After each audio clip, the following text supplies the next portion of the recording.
Coucou Jordan, peux-tu faire une vidéo pour nous expliquer quels soins faire par rapport à la qualité de notre cheveu?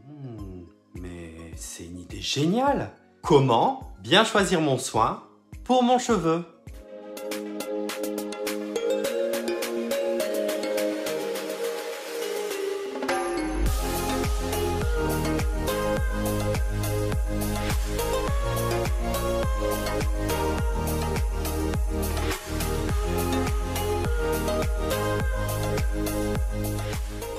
Salut à tous, c'est Jordan, j'espère que vous allez bien. Vous en avez assez des soins de supermarché. Vous avez besoin de soins professionnels. Vous vous rendez donc chez un grossiste de produits professionnels et là, vous êtes face à des centaines de produits, à des centaines de références, à des centaines de soins. Vous n'osez pas demander conseil et vous vous posez la question suivante: quel soin est fait pour moi? Commençons par le commencement.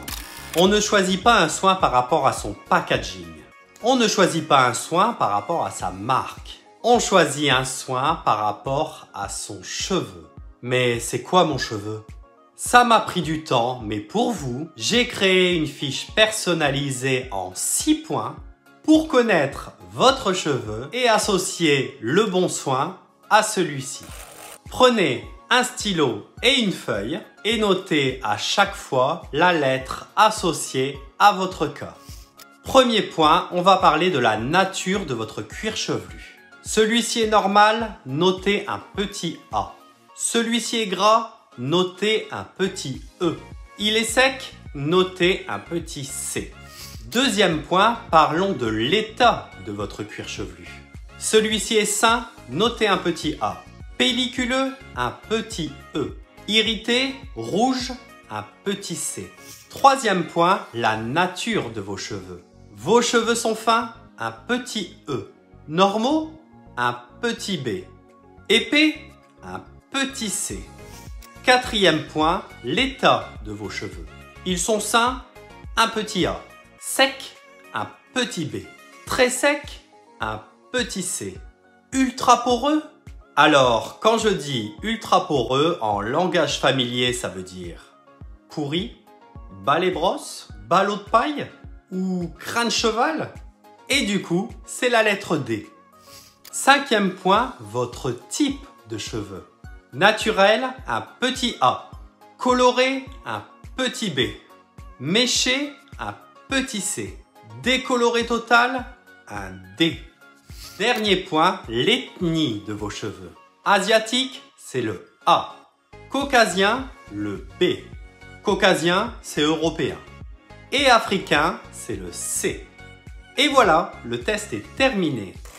Si c'est la lettre A qui revient la plus souvent pour vous, c'est que l'état général de vos cheveux est bon. Vous n'avez pas réellement besoin de soins. Vous pouvez malgré tout demander chez le grossiste un soin sans rinçage, comme par exemple le soin sans rinçage biphase de chez Genset à 19,30 € ou même un très léger soin comme le masque légèreté et douceur de chez WeDo à 24 € à faire une fois par mois. Vous avez compté une majorité de B. Pour vous, je vous conseille le soin sans rinçage Miracle 25 en 1 de chez Redken à 22,10 € à appliquer après chaque shampoing. Et une fois par semaine, vous pouvez vous faire un soin hydratant comme l'éclat Diamond de chez Semi-Dilino à 22,10 €. Vous avez une majorité de C? Comme moi, vous avez besoin de faire attention à vos cheveux pour éviter que ceux-ci ne cassent ou ne deviennent rêches. Je vous conseille un soin à faire après chaque shampoing pendant 5 minutes, comme le réparateur intensif de chez Amica à 28 € et de compléter celui-ci avec le soin sans rinçage Miracle 25 en 1 de chez Redken à 22,10 €. Vous avez la lettre D dans votre résultat. Pour vous, c'est la totale. Masque très riche après chaque shampoing, comme le masque sans rinçage K18 à 65 € qui doit avoir un temps de pause de 4 minutes avant de se coiffer. Et sur cheveux secs, je vous conseille l'huile Miracle 25 en 1 de chez Mizani à 22,60 €. Et bien sûr, je vous conseille de vous rendre régulièrement chez votre coiffeur pour effectuer une coupe de pointe pour éviter que vos fourches ne remontent. Vous avez la lettre E dans votre résultat? Si oui, je vous conseille de faire tout ce que j'ai conseillé avant, mais de ne mettre ni aucun soin ni aucun masque sur votre cuir chevelu. Vous pouvez bien sûr l'appliquer sur les longueurs et pointes. La semaine prochaine, je vous ferai ce même test, mais on parlera des shampoings. J'espère que ma vidéo vous a plu et je vous dis à bientôt.